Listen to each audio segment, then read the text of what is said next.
Hi, it's Mr. Ramage. In our previous lesson, we talked about why industrialized nations like England and the United States and France and Germany were going to go out and conquer other parts of the world, turn them into colonies, and build up a massive empire. This video lesson is going to look at how they were able to do that. So we're going to focus on some of the advantages that industrialized nations had over non-industrialized nations and how those advantages allowed them to go out and conquer and maintain huge areas of land and control millions of people. All of the advantages that we're going to look at in this lesson stem from the fact that these nations industrialized. So through industrialization, we're going to see the development of technology, mass production of goods, and all of that industrial power and wealth is going to translate into these advantages over non-industrialized people. And probably the most significant advantage that industrialized nations had were weapons. So European nations possessed firearms, of course, and firearms are in other parts of the world. As we look at some of our case studies for Africa and India and the South Pacific, there were limited amounts of firearms in these parts of the world. Many of them were very old, most of them weren't functioning anymore, and non-industrialized countries didn't possess the ability to mass produce and manufacture weapons. Industrialized nations did. Weapons were being mass produced right along with toasters and right along with the automobile and other mass produced goods at this time. So European nations and Western nations like the United States are going to possess the ability to manufacture weapons. So when we go into battle, the soldiers are much better armed. Native soldiers had few firearms, little to no artillery. Artillery would be large cannons that can fire from longer distances, firing larger shells. So native armies, as they came into battle and conflict with European armies, had really no answer for the firepower that the Europeans possessed. Rifles like the Enfield rifle and the Martini-Henry rifle also were improvements upon rifles from previous wars and previous centuries.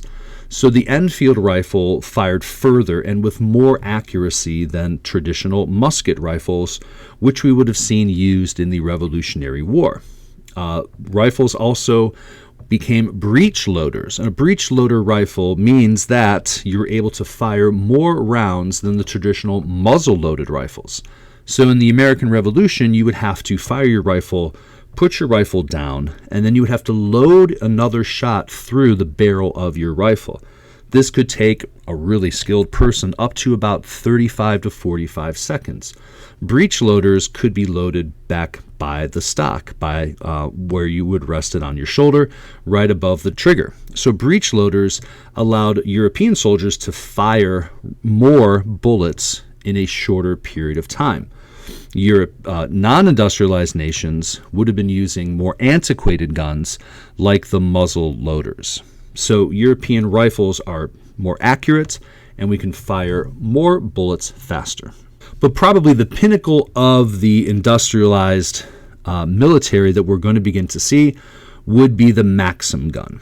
And the Maxim gun is basically the grandfather of the modern machine gun. The Maxim gun could fire upwards of 500 rounds per minute. And this is a huge shift in military warfare, where armies couldn't fire many shots. They would just march towards each other and then go toe-to-toe.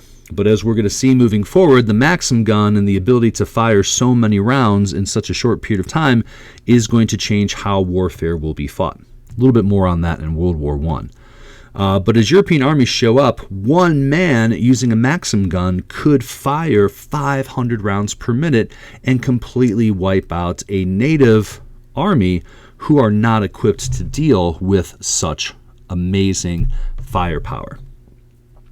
So small numbers of European soldiers could go out and conquer armies of hundreds or thousands of native soldiers. So you didn't need to have the biggest army, which is what you used to have, right? So back in the day, with the guns being very ineffective, you had to try to have the same amount of numbers on the battlefield as your opponent did. Now you can send a small group of people, maybe not as small as you can see here on the screen, but a small group of soldiers out armed with this modern weaponry, and they could easily defeat an army where they were outnumbered maybe 7, 8, 9, or 10 to 1. And we're going to see that throughout the continent of Africa, especially. This is a quote from Ndasi Kumalo, who was an African fighter, and he fought in what were called the Anglo-Matable Wars. And there were lots of different wars throughout Africa as Europeans went down to conquer them. We'll learn more about the scramble for Africa in a little bit. But this was his reflection on a battle that they had with some European soldiers who were using Maxim guns. He said, "We took cover behind rocks and trees and tried to ambush them. We were forced by the nature of our weapons not to expose ourselves. I had a gun, a breech loader. They, the white men, fought us with big guns and Maxims and rifles. We charged them at close quarters. We thought we had a good chance to kill them, but the Maxims were too much for us. But for the Maxims, it would have been different. We knew that we had very little chance because their weapons were so much superior to ours." So with superior weapons, European armies were able to conquer large areas of land and conquer large amounts of people. A second advantage of industrialization would be transportation. So previously in the last unit, we talked about the advantage of the steam engine and how it applied to travel and transportation.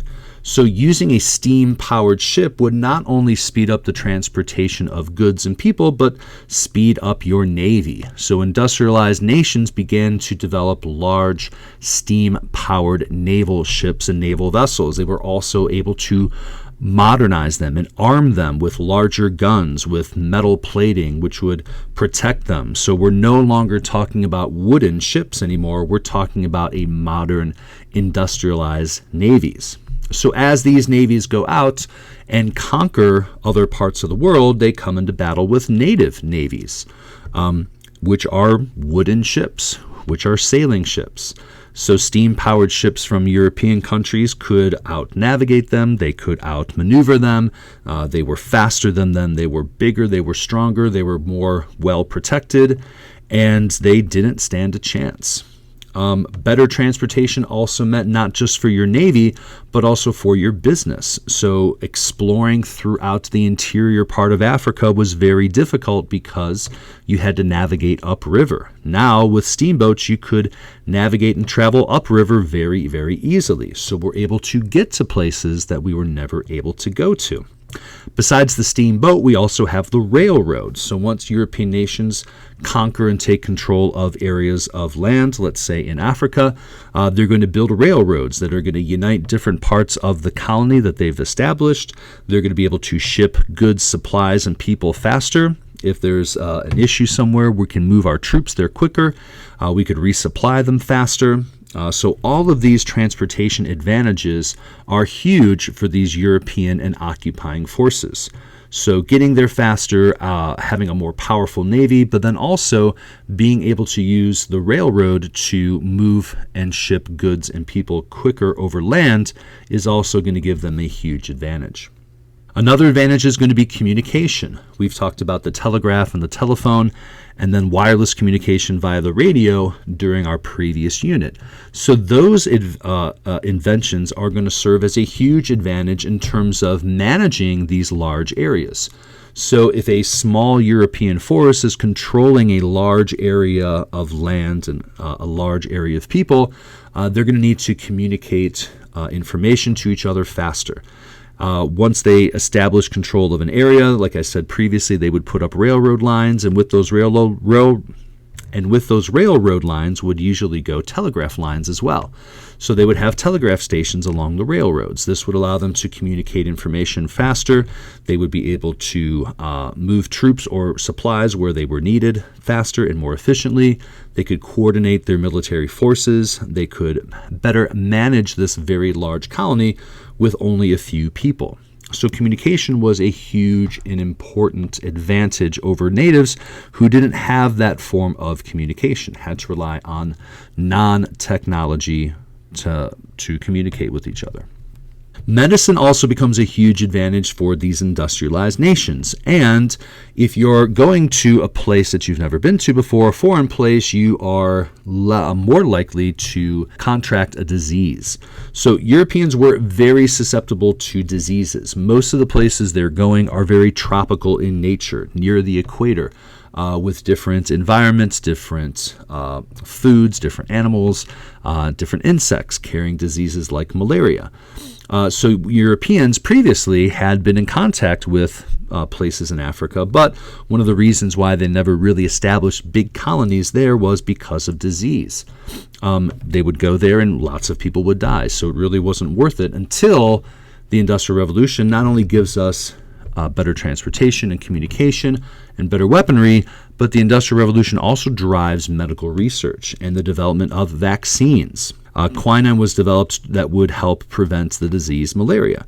And this allows European soldiers and people who are living in the colonies to survive these diseases and become immune to them. So as Europeans and Americans go to foreign places that are more tropical in nature, now they're also armed not just with weapons, but also with medicine to help prevent the diseases that would typically weaken them or maybe even kill them. So medicine is a huge advantage to these industrialized nations. So those are just the major ones, right? But let's sort of step back a little bit and check out a sort of a map of the world. As we are going to start diving a little bit deeper into lessons on imperialism, we might want to just sort of visualize where we're talking about.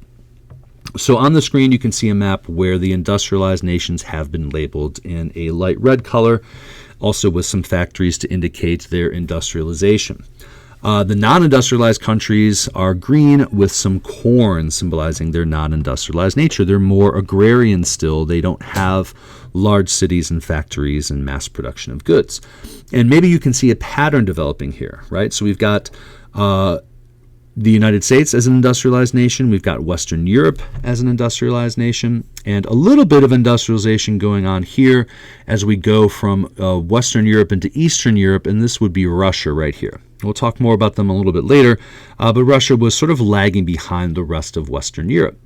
And mostly in the southern hemisphere, we're going to see our non-industrialized people. So Central and South America and the Caribbean, Africa and the Middle East, India, China and Southeast Asia are all non-industrialized parts of the world.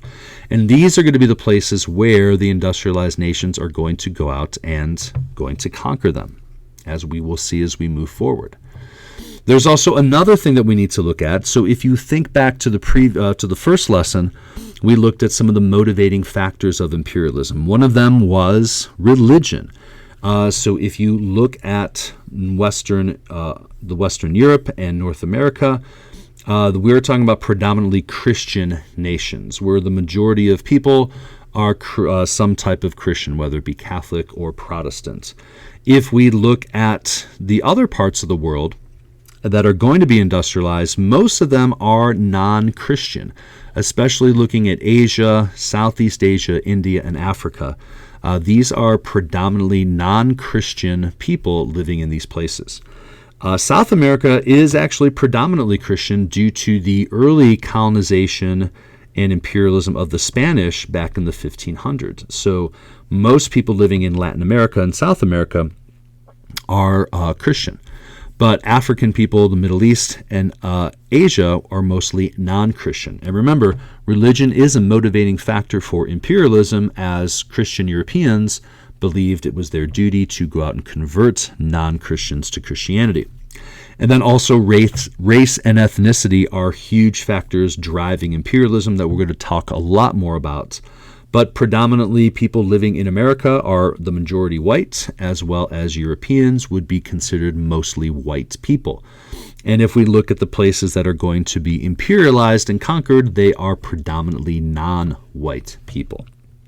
So ethnicity and religion also follow along the lines of non-industrialized nations. So your non-industrialized nations and people share some similarities and some similar differences between the people who have industrialized. So what are some key takeaways as we wrap up this lesson? Number one, industrialization had given European nations many advantages over non-industrialized nations and people. Number two, advanced weapons gave industrialized nations a huge advantage over native armies. Small groups of European soldiers could go out and conquer large armies of native people. Steamships and railroads allowed Europeans to move quickly, unite large areas, and navigate interior rivers. Number four, technology like the telegraph increased the speed of communication. Number five, medical advances made it more likely for Europeans to survive in difficult environments.